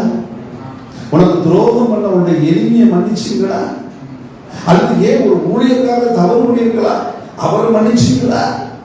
இல்லைங்க. ஆனா பைபிள் வாசிக்க ஆரம்பிச்சோம்னா நிறுத்தவே மாட்டோம். பைபிளை வாசிக்க ஆரம்பிச்சு நிறுத்த மாட்டோம், ஜெபிக்க ஆரம்பிச்சு நிறுத்த மாட்டோம். ஆனா கணவன் மனைவி சண்டை வந்துச்சு வீட்டுல, அது எப்படி சொல்றது? ஆஹா, அன்னைக்கு ஒரு பாஷை பேசுவாங்க பாருங்க, ஏ அவளே இவனே, அவளே இவளே. நான் அடிக்கடி போய் எங்க போனான்னு கேட்கிறேன், அதை உங்கள்கிட்ட கேட்க ஆசைப்படுறேன். எந்த ஸ்கூல்ல இந்த கெட்ட வார்த்தையை சொல்லிக் கொடுத்தாங்க? In which school they learn the unworthy words? A for apple kindergarten சொல்லிக் கொடுத்தாங்க, C for cat சொல்லிக் கொடுத்தாங்க. இந்த கெட்ட வார்த்தைகளை எங்கே சொல்லிக் கொடுத்தாங்க? யார் சொல்லிக் கொடுத்தது? நீங்க கேட்கலாம், தமிழை மட்டும் தான் கெட்ட வார்த்தை பேசுறானா? எல்லாரும் பேசுறாங்க. மலாய், சைனீஸ், இங்கிலீஷ்கார அதை விட மோசம். பேர் தான் வெள்ளக்கார, பேச ஆரம்பிச்சால மட்டமான வார்த்தைகள், ஆபாசமான வார்த்தைகள். இப்போ உங்களை கேட்கிறேன், அண்ணே கெட்ட வார்த்தை உனக்கு தெரியுமா தெரியாதானே? முன்னாடி உட்கார்ந்து சொல்லு. You know the worst words. உங்களுக்கு தெரியுங்க, இங்க இருக்க எல்லாருக்கும் தெரியுங்க கெட்ட வார்த்தை இதுதான் கெட்ட வார்த்தைன்னு தெரியுங்க. ஆனா நாம் அதை பயன்படுத்துவது இல்லை. எவ்வளவு கோபம் வந்தாலும் பேசுவது இல்லை. ஏன் தெரியுமா? நான் ஆராதிக்கிற தேவனுக்கு அது பிடிக்காது. கைவிடுகிற சொல்றேன். நான் ஏன் கெட்ட வார்த்தை பேசுவதில்லை? அவர் என்னை பேச அனுமதிப்பதில்லை. கைவிடுகிற கத்திர சொல்றேன். நான் ஒரு கோபத்தில் ஒரு வார்த்தை பேச ஆரம்பிச்சேன்னா அவர் உள்ள இருந்த ஆவியார் சொல்றாரு, நோ, நீ என் பிள்ளை குரங்கன் லஜு. ஊர்ல ஒரு போர்டு பார்க்கிறேன், குரங்கன் லஜு அப்படின்னு என்ன அர்த்தம்? உன் டெம்பரை குறை, உன் கஷ்டத்தை குறை, வேகத்தை குறை, நீ என் பிள்ளை, நீ சேவா இருக்கணும். அப்போ அங்க அப்பதான் நீங்க ஒபே பண்ணணும். அதெல்லாம் முடியாத போராட்டத்தை எடு. அப்போ அவர் சைலண்டா வெளியேறார். God will keep mum. சத்தம் போடாம ஆடிட்டு வரட்டும். போ தொலைஞ்சு போ, விடு, அழுதுகிட்டே இருப்பார். நீ எப்பொழுது அவர் பக்கத்தில் திரும்ப பிரித்து எடுக்கப்பட்ட வாழ்க்கைகளை வரப்போகிறார். தேவனுடைய சனமே, ரட்சிப்பை பெறுவது ஈஸி, ஆனால் அந்த ரட்சிப்பை காப்பாற்றுவது கடினம். பரிசுத்த ஆவியை பெற்றுக்கொள்வது எளிமையான காரியம், ஆனால் அந்த பரிசுத்த ஆவியை காப்பாற்றி முடிவரை நிலைத்திருப்பது கஷ்டமான காரியம். அதற்கு தான் சர்ச், அதுக்கு தான் சபை. இந்த சமாரிய ஸ்திரிக்கு யாரோ பிரிச்சு பண்ணிருக்காங்க. மேசியா வரப்போறாரு யாரோ பேசியிருக்காங்க. ஆனா யார் அவளுக்கு பக்கத்துல உட்கார்ந்து கவுன்சில் பண்ணல, எஜுகேட் பண்ணல. அப்ப என்ன அர்த்தம்? இப்ப ஒரு சபைக்கு ரெகுலரா போகல. என் கண்கள் தேவனுடைய உலகத்தில் கேட்பாங்க, ஓ ஜீசஸ் பெஸ்ட் காடுங்க, அவரை போல தெய்வம் யாருமே எவ்வளவு சொல்லுவோம். ஆனா அந்த தெய்வத்திட்ட வான்னு சொன்னா முடியாதுங்க, நாங்க இது நாங்க அது அப்படின்னு சொல்லுவாங்க. அப்ப தேவ பிள்ளைகளை இன்றைக்கு ஆண்டவர் யோபுவுக்கு ஆராய்ந்து முடியாத அற்புதங்களை செய்வது போல உங்களுக்கு செய்ய வேண்டும் என்றார். நீங்கள் இந்த சமாரியா ஸ்திரீயுடைய பழைய நிலைமையை போல இல்லாமல் புதிய நிலைமைக்கு வர வேண்டும். இயேசு சொன்னார், உன்னோடு பேசுகிற நான் தான் அவர். நீ சொல்றியே, யாரோ சொன்னாங்க மேசியா வருவான்னு சொன்னியே, அந்த மேசியா நான் தான். உடனே அவங்களுக்கு ஒரு ஸ்பிரிட் ரிவைவல் ஆயிடுச்சு. பிரித்து எடுக்கப்பட்ட வாழ்க்கை வந்து விட்டது. வேதம் சொல்கிறது, குடத்தை அங்கேயே வைத்து விட்டார், ஓடினார். அவர் போய் சொல்கிறார், நான் செய்ததை எல்லாம் ஒருவர் எனக்கு சொல்லி காட்டுகிறார். இந்த அம்மா என்ன பெரிய நாசில் அம்மா கண்டுபிடிச்சாங்களா? 6 புருஷனோட வாழ்ந்துட்டு இருந்தாங்க. அதை போய் சொன்னாங்க, கூச்சம் இல்லாம சொன்னாங்க, ஆண்டவரை மகிமைப்படுத்தி சொன்னாங்க. நாம் எதிர்பார்த்திருக்கிற மேசியா இவர்தான். இதுதான் இன்னைக்கு நடக்க போகிறது உங்க வாழ்க்கையில. அன்பு சகோதரனை உங்க வாழ்க்கையில் நடக்க போகிறது, அன்பு வாலிபனை உங்க வாழ்க்கையில் நடக்க போகிறது. குறிப்பாக அந்த பாட்டு நடத்தின பிள்ளை பக்கத்தில் இருக்கிற சகோதரன் கைவிட வைத்திருந்தாங்க, நீங்க தான் உங்களுக்கு செய்ய போகிற. You have so many confusion, குழப்பங்கள். பயப்படாதீங்க. உங்களுக்கு இந்த நாளில் பெர்மனன்ட் வேலை, பெர்மனன்ட் வருமானம், வானாங்க குழந்தை பாக்கியம் எல்லாத்தையும் அள்ளி கொடுப்பார். கர்த்தரோடு பேசுங்க. ஆனால் நீங்க முதலாவது ஒரு பிரித்தெடுக்கப்பட்ட வாழ்க்கைக்கு வாங்க. எல்லாருடைய அன்பா பழகுங்க. ஆனா கர்த்தர் வசனம் வந்துட்டா ஒத்து போகாதீங்க. ஸ்டாண்ட் பண்ணுங்க ஆண்டவருக்காக. அப்பா அவர் பார்ப்பார், பெரிய காரியத்தை செய்வார். யோபு அதைத்தான் செய்தார். கர்த்தர் கொடுத்தார், கர்த்தர் எடுத்தார். மனைவி சொன்னாங்க, தேவனை தூசித்து ஜீவனை விடு. நீ பைத்தியக்காரியை போல பேசுகிறார். தேவனுக்கு நன்மையை பெற்றனா தீமையும் பெற வேண்டாமா? தேவனுக்கு நன்மையவே பெற்று இருந்தா போதுமா? எப்ப பார்த்தாலும் நாசி கோரிங்கும் நாசி லமாக்கும் சாப்பிட்டு இருந்தா போதுமா? என்ன வேணும்? ஒரு நாளைக்கு தயிர் சோறு ஊறுகாய் சாப்பிடணும். அல்லேலூயா. அப்பதான் பாடி கண்டிஷன் ஆகும். அல்லேலூயா. ஸ்டீவன் அப்புட்டு எனக்கு பிடிக்காத ஒரு காரியம் தான். எந்த உடம்பு போனாலும் இத்தான் புரியும். உங்களை ஐஸ் பானாசா என்ன சொல்லுவார் சொல்லி ஐஸ் ஐஸ் ஐயோ ஐஸ் கட்டியை போட்டுக்கிட்டு அது அப்படியே நாக்கில் தொட முடியாது. அதை எடுத்து அடிப்பார். என்ன உள்ள ஃப்ரிட்ஜர் வச்சிருக்கிறீங்க? இப்படி ஐஸ் தண்ணியை போட்டு இந்த குடி பிடிக்கிறீங்க. இவ்வளவு சின்ன ரொம்ப சின்ன ஸ்டீவன் அப்படியே முடிவாரு. அப்பதான் தாகம் அடங்குதுன்னு சொல்றாரு. நான் சொல்றேன், இதை சாப்பிட்டா எனக்கு ஜன்னியே வந்துருச்சோ. அப்போ இதுதான் எதுக்காக சொல்றேன்னா, நாம சில சில காரியங்களுக்கு அடிமைப்பட்டிருக்கோம். நம்ம அறியாம indirectly we did not know which things are slaving us. அவருக்கு எல்லாம் தெரியுங்க. பணக்காரி என் ட்ரெடிஷனை பற்றி தெரிகிறது, ஜாதி முறைமை பற்றி தெரிகிறது, மேசியா வரப்போறான்னு தெரிகிறது. ஆனா ஒரு பிரித்தெடுக்கப்பட்ட வாழ்க்கை. அதனால சேர்ச்சுக்கு வாங்கணும். ஆண்டவருடைய ஆலோசனை அவங்க போதற்கு தெரியாம எதையும் செய்யாதுன்னு சொல்றோம். ஜெபிச்சுட்டு செய்யுன்னு சொல்றோம். போய் ஜெபிக்காம அவங்க விஷயத்துக்கு பட்டத்துக்கு பிறகு காசை ஜோம் பண்ணுன்னு சொன்னா எப்படி? அப்போ இயேசு வந்தா, அங்க ஒரு போதகராய் வந்தா, சொல்லிக் கொடுத்தார். இப்போ அவர் பிரித்தெடுக்கப்பட்ட வாழ்க்கைக்கு வந்துவிட்டார். அவர் இப்பொழுது பாவம் செய்யவில்லை. அவர் இப்பொழுது சிசியாக டிசைபிள், உமன் டிசைபிளாக மாறிட்டார். சிசியாக மாறிவிட்டார். அதே போலதான் ஆண்டவருடைய உங்களை மாற்றம் போகிறார். உங்களுக்கு ஏதோ ஒரு ரகசிய காரியங்கள் உங்களை மாற்றி வளர்ச்சிட்டு இருக்குன்னா அது இன்னைக்கு இயேசு வேரோட கொடுக்கிறார். அதன் வேரோடு பேசி தனத்தை, நிர்விசாரத்தை, வேறு விதமான நம்புகிற தன்மைகளை இந்தியாவில் பார்த்தீங்கன்னா பாஸ்டர்மார்களுக்கு ஒரு அசுத்தாமி பூந்துருக்கு. அது என்ன தெரியுமா? நியூமராலஜி.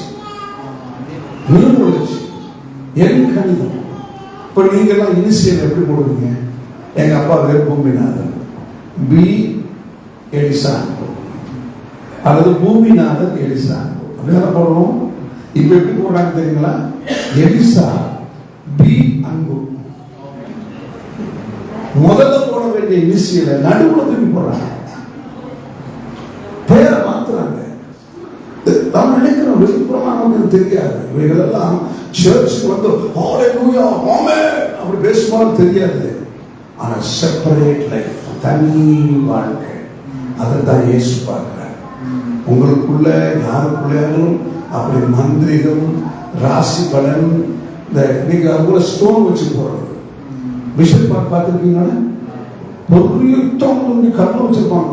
அந்த மோதிரமே 5 லட்சம் ரூபாய் மேல இருக்கும். உங்க ஊருக்கு எப்படி சொல்றது, 40,000 ரிங்கெட்டுக்கு மேல இருக்கும். அந்த மோதிரத்தை பார்த்தாலும் இவ்வளவு பெரிய சைஸா இருக்கும், புடிக்கிட்டு போயிடுற மாதிரி. நிச்சயமா ஒரு பிஷப் அப்படித்தான் அங்க அப்படி பேசிக்கிட்டு காரில் உட்காந்து எல்லாத்தையும் கூப்பிட்டு இருந்தாரு. ஒரு திருட வந்தா லபக்கு மோதிரத்தை கல்விட்டு ஓடியே போயிடும். உண்மையில நடந்த சம்பவங்க. ஐயோ அப்புறம் விரட்டி பிடிச்சி போலீஸ்ல போய் சொல்லி தூக்கிட்டு வந்து அப்புறம் அந்த மோதிரத்தை இவருடைய மோதிரம் தான் நிரூபிக்கிறான் போலீஸ். கடைசியில் சர்டிபிகேட்லாம் கொண்டு போய் கொடுத்து அவர் பண்ணாங்க. இப்படிலாம் நமக்கு வேணும், பணம் வேணும், கிரீடாக மணி இருக்கக்கூடாது. நமக்கு நகை வேணும், நகை சேர்க்கிறதே நம்ம குழப்பா இருக்கக்கூடாது. தேவனுடைய ராஜ்யத்தை கேட்ட வேண்டும். அல்லேலூயா, அல்லேலூயா. இந்த பெத்தேல் சர்ச் 2 சர்வீஸ் 3 சர்வீஸ் வரணும். இங்கிலீஷ் சர்வீஸ் வரணும். அல்லேலூயா. உங்களுக்கு எவ்வளவு லாங்குவேஜ் கற்றுக் கொடுத்துருக்காரு. 2 years. இந்த வயசுல செய்யாம எந்த வயசுல செய்ய போறீங்க? ஆண்டவர் உங்களுக்கு நல்ல இடத்தை கொடுத்திருக்கிறார், சூழ்நிலை கொடுத்திருக்கிறார். கர்த்தருக்காக ஆத்ம ஆதாயம் செய்யுங்க. அப்படி செய்யும் போது ஆராய்ந்து அதிசயங்களை அவர் செய்கிறார். கடைசியாக இந்த Acts chapter 8 அப்போஸ்தலர் 8 வாருங்கள். இங்கே டிரான்ஸ்ஃபர்மேஷன், பிரித்தெடுக்கப்பட்ட வாழ்க்கை, செப்பரேஷன் இங்கு பார்க்கிறோம். அப்போஸ்தலர் 8 சீமோன் என்ற ஒரு மந்திரவாதி ஒருவன் இருந்தான். அவனிடத்துல வேதம் என்ன சொல்கிறது? அவன் பேதனிடத்துல போய் பணத்தினாலே தேவனுடைய வரத்தை வாங்கி விடலாம் என்று அவன் நினைத்தான். வாசித்து கேட்போம். அப்போஸ்தலர் 8:20-21-22. பேதுரு அவனை நோக்கி தேவனுடைய வரத்தை பணத்தினாலே சம்பாதித்துக்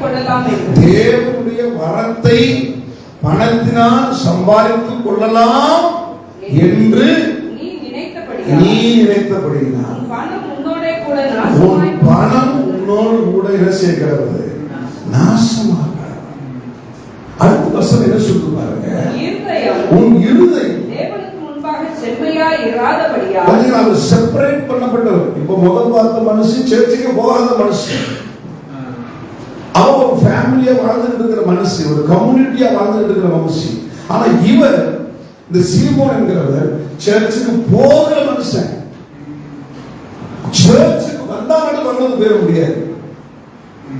உங்க வாழ்க்கையில ஒரு டிரான்ஸ்ஃபர்மேஷன் இருக்கும். மறுரூபம் இருந்தால் தான் பரலோகத்துக்கு போக முடியும். நீ உன் இருதயத்தில், அந்த வசனம் சொல்லுகிற உன் இருதயம் தேவனுக்கு முன்பாக செம்மையாய் இராதபடியா இந்த விஷயத்திலே பாருங்க எப்படி அண்டர்லைன் பண்ணிட்டாங்க. மற்ற எல்லாம் சரிதான். 99 பாயிண்ட்ஸ் ஓகே. 99 பாயிண்ட் நல்ல ஒரு பக்கெட் ஃபுல்லா ஒரு பாத்திரம் முழுக்க மில்க், ஒயிட் மில்க், ரைட்.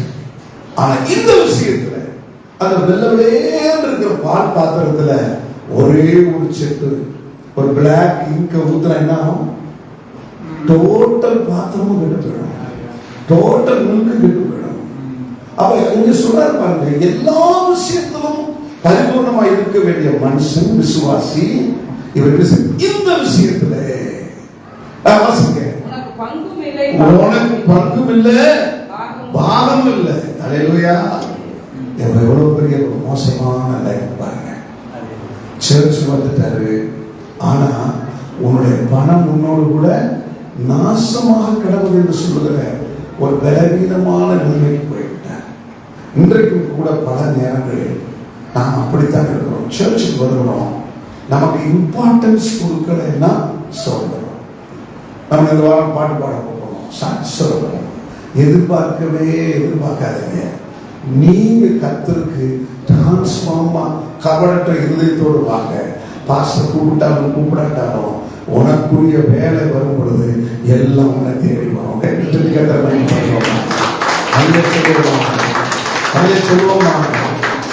சொல்லுவோமா? அதுபோல ஆண்டவர் ஆசீர்வதிக்க ஆரம்பிக்கிற பிறகுதான் ரொம்ப கவனமா இருக்கும்.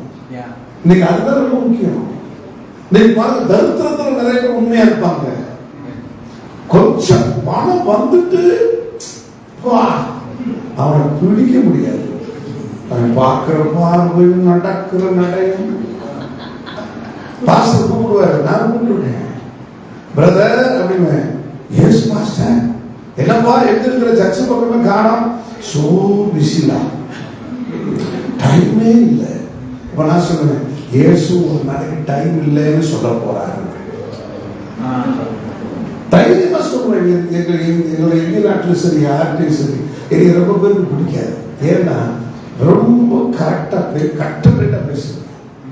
சொல்லுவேன், அப்பா பணம் வந்த பின்பு நீ உண்மையா இருக்க வேண்டும், வரங்கள் கிடைக்கப்பட்ட பின்பு நீ உண்மையா இருக்க வேண்டும், நீ செபித்து வாங்குகிறதை குறித்து உண்மையா இருக்க வேண்டும். ஏன் அதுதான் டிரான்ஸ்ஃபர்மேஷன். மறுபடியும் என்ன, நம்ம எதை கேட்டு ஆண்டவர்கிட்ட வாங்குறோமோ அதை தக்க வைத்து அதை இன்னும் 100 மடங்கு கர்த்தருக்கு பலம் கொடுக்கிறதா மாற்ற வேண்டும். அல்லே சொல்லுவோமா? எனக்கு ஒரே வசனம் முடிக்க போகிறேன். வெளிப்படுத்தின விசேஷம் 3ஆம் அதிகாரம், பைபிள் டு ரெவலேஷன். அங்கு வேதம் சொல்லுகிறது, நீ கேட்டு பெற்றுக்கொண்ட காரியத்தை. ரெவலேஷன் 3:3 என்ன சொல்லி பாருங்க. ஆகையா நீ கேட்டாய், நல்லா ஜெயிச்சமா, நீ ஜெயிச்ச வீடு கேட்டா கொடுத்துட்டேன், கார் கேட்டா கொடுத்துட்டேன், பேர பிள்ளைகள் கேட்டா கொடுத்துட்டேன், ப்ரமோஷன் கேட்டா கொடுத்துட்டேன். ஆனா கேட்டு பெற்றுக் கொண்டதுக்கு ஏற்ற அளவு நீ கை கொடுக்கவில்லை. You ask talents, I gave, but you are not using the talents for my kingdom work. நீ கேட்டு பெற்றுக்கொண்ட வகையை நினைவு கூர்ந்து அதை கை கொண்டு மறந்துடும். பாருங்க, இயேசு இந்த 7 திருச்சபைகளுக்கும் பேசும்போது சொல்றாரு, ரிப்பன், மனதிற்கு முதல் என்ன செஞ்சாரு? உலக பாவத்திலிருந்து மனதிலும் சொன்னாரு. இப்ப சொல்றாரு, என்னுடைய மகிமைக்குள் பிரவேசிக்கும்படிக்கு மனதிருப்பு. அல்லே சொல்லுவோமா? அல்லே சொல்லுவோமா? ஆமென். அல்லேலூயா. பாருங்க, ஒரு பெரிய பாஸ்டர் விட்டுதான் அதை கட்டு போட்டேன். அவங்க சர்ச்சில் இந்தியாவில் நாகர்கோவிலில் 3000 people இருக்காங்க. அதுபோல நாகப்பட்டினம் அப்படிங்கிற ஒரு ஊர்ல நான் தான் சர்ச் டெடிகேட் பண்ணேன். ஒரு சர்வீஸுக்கு 10,000 பேர் வராங்க. 10,000 people are coming in India. இந்த 2 பேருக்கு நான் கற்றுக்கொண்ட ஒரு காரியம். அதுல பாஸ்டர் அவர்கள் சொன்னாங்க, நான் கேட்டேன், பாஸ்டர் இந்த சர்ச் வளர்றதுக்கு என்ன காரணம் அப்படின்னு. உடனே அவர் சொன்னாரு, டிரான்ஸ்ஃபர்மேஷன், மகிமை மகிமை, வாழ்வது நான் அல்ல. எப்படி கற்றுக்கொண்டேன்னு கேட்டேன். ஒரு நாள் அவருடைய சர்ச் ஒரு 1000 பேர் இருக்கும்போது ஃபர்ஸ்ட் அதே எல்லாரும் ஒரு ஃபர்ஸ்ட் வீக்ல ஹோலி கம்யூனியன் கொடுப்போம்ல, எல்லாம் கொடுத்து எல்லாம் டயர்ட். 1000 பேருக்கு கொடுத்தா என்ன, பெட்டு கலந்து போயிடும், முதுகு கட்டெல்லாம் எல்லாம் முடிச்சுட்டு போய் ஈஸி சேர்ல படுத்தாப்பா என் சர்ச் நல்லா நடந்துச்சு, ஆண்டவருக்கு ஸ்தோத்திரம் அப்படின்னு நன்றி சொல்லியிருந்தாங்க. திடீர்னு அவருடைய கிராண்ட் டாக்டர், அவருடைய பேத்தி அந்த பாஸ்டர் வந்து சொன்னாங்களா, தாத்தா தாத்தா ஏன் உங்க பிரசங்கம் முந்தி மாதிரி நல்லாவே இல்லை, உங்க பிரசங்கம் என்னல்ல நல்லாவே இல்லை அப்படின்னாங்க. நல்லா இல்லையா? 1000 பேர் கேட்டு போயிருக்கேன். என் கிராண்ட் டாக்டர் வந்து நல்லாவே சொல்றாங்க. ஸோ ஒரு மூலி பண்றாங்க, விளையாட அப்படின்னு நினைச்சிட்டு மனைவியை கூப்பிட்டாங்க. அம்மா இங்க வா. அவங்க காஃபியோட வந்தாங்க. என்னம்மா என் பிரசங்கம் எப்படி இருந்துச்சு அப்படின்னாங்க. பேத்தி என்னமோ சொல்றாங்க, பிரசங்கம் நைஸா இருந்துச்சு. சொல்லுங்க, பிரசங்கம் நைஸா இருந்துச்சு. என்னன்னு சொல்ற? நைஸா இருந்துச்சுங்க அப்படின்ட்டு போயிட்டாங்க. அடுத்து மகளை கூப்பிட்டாரு. என்னம்மா பேத்தியும் பாட்டியும் சேர்ந்துக்கிட்டு என்னைய ரொம்ப டவுன் பண்றாங்க, பிரசங்கம் எப்படி மாதிரி வா ஒன்னும் ஒரு மணி வெரி வெரி நைஸ் அப்படின்னா. எப்படி இருந்துச்சு? Very very nice. என்னடா ஒரு அதையும் சொல்றாங்க அப்படியே ரொம்ப இருந்துச்சு. வாங்க கூப்பிட்டாரு, சார் இங்க வாங்க, என்ன அவங்களாம் எவ்வளோ சொன்ன இன்னைக்கு அப்பாவோட பிரசங்கம் எப்படி இருந்துச்சு? டாடி அவெல்லாம் சின்ன பிள்ளைங்க ஏதாவது சொல்லிட்டு இருப்பாங்க, உங்க பிரசங்கமா very very very very very nice அப்படின்னு சொல்லுங்க. Nice, very nice, very very nice, very very very very nice. என்னடா சொல்றீங்க? ஆமாப்பா, இந்த வருஷத்துல மட்டும் இந்த பிரசங்கத்தை 35வது முறை பண்றீங்க. அரைச்ச மாவே அரைச்சா திரும்ப திரும்ப நைஸா தான் மாறும், ரொம்ப மெல்லிசா மாறிடும். அரைச்சமாவே அரைச்சா என்ன ஆகும்? என்ன சட்டத்துக்காக 66 புத்தகத்துல பேசணும். ஆனா இந்த வேர்டு இருக்கு பாருங்க, இவங்க சொன்னாங்க பாருங்க, அரைச்சமாவே அரைக்கிறீங்கன்னு சொன்னாங்க பாருங்க. உடனே கதை கூட்டிட்டேன். எனக்கு சாப்பாடு வேணாம், ஒண்ணு வேணாம், என் குடும்பத்தில் இருக்கிறவங்களையே என் மூலமாக வருகிற வார்த்தை தொடர்பில்லை என்றால் நான் எப்படி ஆண்டவருக்கு பிரோஜனமாக இருக்க போறேன்னு சொல்லிட்டு 21 நாள் கேட்டா என்னை மாற்றும், என்னை மகிமைக்குள்ளாக்கும், என்னை உடைய அபிஷேகத்தில் நிரப்பும் அப்படி சொல்ல ஜெபிக்க ஆரம்பிச்சார். இவர் ஜெபிக்க ஜெபிக்க ஜெபிக்க என்ன மாத்திரம் ஜெபிக்க ஜெபிக்க இவர் பிரசங்கத்தை கேட்டு ஜனங்கள் அழுக ஆரம்பித்தாங்க. அவர்களுக்கு புதிய ஆத்மாக்களை கொண்டு வந்தாங்க. இன்றைக்கு ஜனங்கள் பார்த்தீங்கன்னா லைன்ல நிற்கிறாங்க. உடனே இப்போ அவருக்கு அசிஸ்டன்ட் மட்டும் 150 பாசஸ் வச்சிருக்கிறாங்க. 150 பேர் ஒரே மாதிரி வெயிட் போட்டு கம்பெனியில் ஏந்திக்கிட்டு இருப்பாங்க. பார்த்தா அப்படியே அவர் சர்ச் கட்டிக்கிறாரு பாருங்க. நெவர் பிலீவ், இந்திய பணத்துல 300 கோடி ரூபாய்க்கு சர்ச் கட்டிக்கிறார். 300 பில்லியன் இந்தியன் ருபீஸ். சர்ச் எப்படி இருக்கு பார்த்தீங்கன்னா மேலே அப்படியே கொட்டை மாதிரி இருக்கும். நோ சப்போர்ட், அப்படியே பெரிய டெக்னாலஜி. அப்ப நன்றாக புரிந்து கொள்ளுங்க. 6000 இது போதகருக்கு மட்டும் இல்லைங்க, போதகர்கள் எங்களுக்கு மட்டும் இல்லை, உங்களுக்கு தான். உங்களுக்கு தான். நீங்க உங்களுக்கு சிரிக்க இருக்கிறார், போதகர்களுக்கு பேசுறாங்க நினைக்காதீங்க, உங்களுக்கு தான். ரட்சிக்கப்பட்டு 10 வருஷம் ஆச்சு, ரட்சிக்கப்பட்டு 20 வருஷம் ஆச்சு. உங்களுடைய மகளோட நேரம் செலவழிச்சிருக்கீங்களா? உங்க மனைவியோட பேசிருக்கீங்களா? உங்க பேரண்ட்களை தூக்கி கொஞ்சிருக்கீங்களா? என்ன செஞ்சிருக்கீங்க? அவங்கள சரியில்லை, இவங்க சரியில்லை, அவங்க சரியில்லை, இவங்க சரியில்லை, நீங்க சரியில்லை. நாம சரியா இருந்தா நம்ம அடாப்ட் ஆகும். அல்ல சொல்லுவோமாங்க, ஆமென் சொல்லுங்க, ஆமென் சொல்லுங்க. அவங்க சரி, இவங்க சரி, நீ எப்படி பாருங்க. ஆமென். அப்போ இங்க சீமோன் சர்ச்சுக்கு வந்தாரு, ஆனா அவரால் என்ன செய்ய முடியல, ஒரு பிரித்தெடுக்கப்பட்ட டிரான்ஸ்ஃபர்மேஷன் வராங்க. அப்ப தயவு செய்து சொல்றேன், ரட்சிக்கப்பட்டு 20 வருஷம், ரட்சிக்கப்பட்டு 15 வருஷம், 20 வருஷத்துக்கு மேல ஆயிடுச்சுனாலே நீங்க கண்ணை மூடினாலே இயேசுவோட சத்தம் கேட்கணும். அல்ல சொல்லுவாங்க, நீங்க கண்ணை மூடி செபிச்சாலே, ஆவியில நிரம்பி அந்நிய பாஷையில செபிச்சாலே, அப்படியே அடுத்து நடக்க போகிற சப விசுவாசிகளுக்கு, உங்களுக்கு, உங்க குடும்பத்துக்கு, அக்கானுக்கு, தங்கச்சிக்கு, உங்க பக்கத்து வீட்டுக்காரர்களுக்கு, உங்க தேசத்துக்கு நடக்க போகிறது ஆண்டவர் சொல்லிக்கிட்டே இருப்பார். இல்லையா? நேற்று ஸ்கூடையில மீட்டிங் ஆண்டவர் சொன்னாரு, இந்த ஜொகூர்பா ஏரியாவை குட்டி சிங்கப்பூரை போல மாற்ற போகிறேன் அப்படின்னாரு. என்ன கை தட்டுறாங்க, நீங்க ரொம்ப காஸ்ட்லியா வரப்போகுது. ஆமென். வந்தேன், வாங்கன்னு பாச சொல்ற, பாசத்துக்கு எப்படி சிங்கப்பூர் மாதிரியே வாங்க போன்னு சொல்றீங்க, எப்படின்னா ஆண்டவர் சொல்ல சொன்னேன். ஆமா பாஸ்டர், நேரத்துல இருந்து ஜொகூர்ல சட்டம் போட்டுக்கிறாங்க, குப்பை தொட்டியில குப்பையை போடலைன்னா 500 வெள்ளி 500 ரிங்கெட் அபராதம் போட்டுக்கிறாங்க. ஜொகூர்ல போய் போட்டுறாங்க, சட்டம் போட்டாங்களாம் குப்பைக்கு. அவன் ரைட் வரோம் சத்தமா சொல்லுங்க, சிவன் சிங்கப்பூர் மாதிரி வந்துச்சா. அப்ப ரேட்டு கூடும், அடுத்த இடங்கள் கூடும், ஸ்டைல் கூடும், பாவ சோதனைகள் கூடும், பாவ சோதனைகள் கூடும். அப்ப நீங்க பழைய ஆளா இருந்துருந்தீங்கன்னா உங்க பேட்டரி இழுக்காது, உங்க இன்ஜின் இழுக்காது. பழைய காடியை வச்சுட்டு சில நேரம் கேர் போடுவோம், அப்படின்னு சுத்தல போட்டா அதை என்ன செஞ்சுட்டு இருக்கணும்,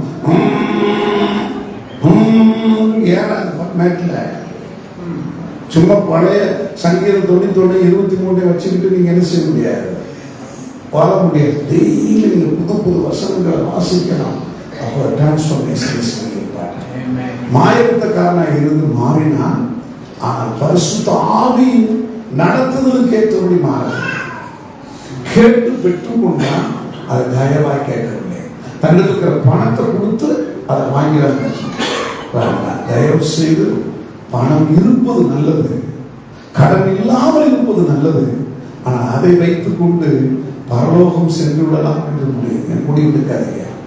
உங்களுடைய ஹோலி லைஃப், ஒபீடியன்ஸ் ரொம்ப முக்கியம். அப்ப என்ன கேட்டால் தருவார். அல்லேலூயா.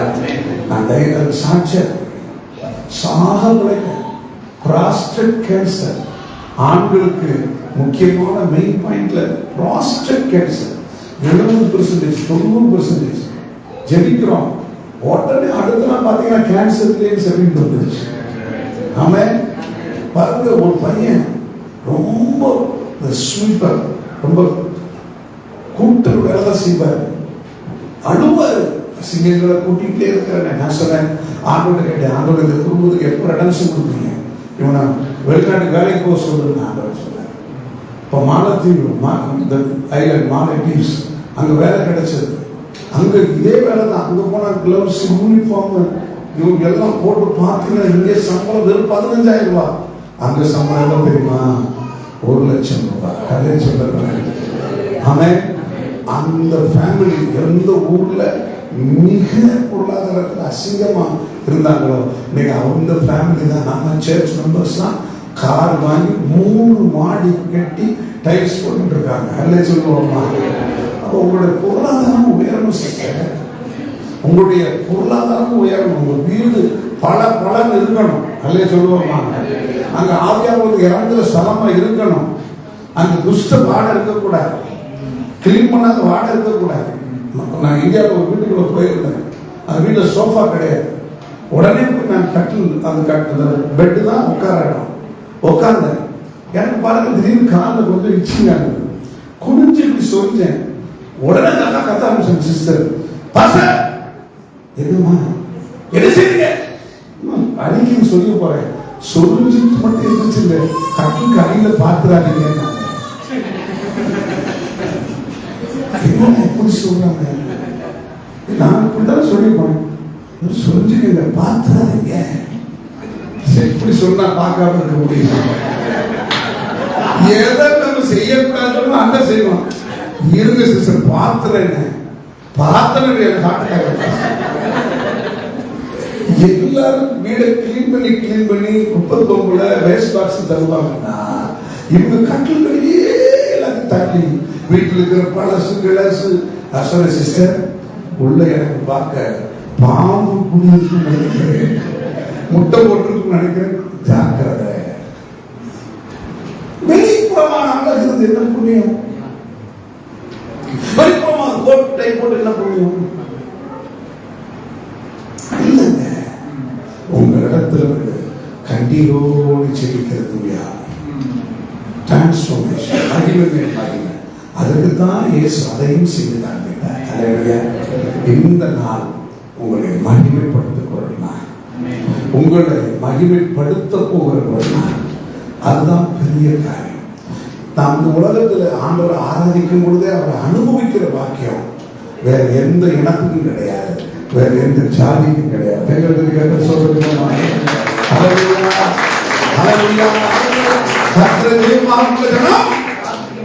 அப்படியே எடுத்து ஆண்டு ஆராய்ந்த முடியாத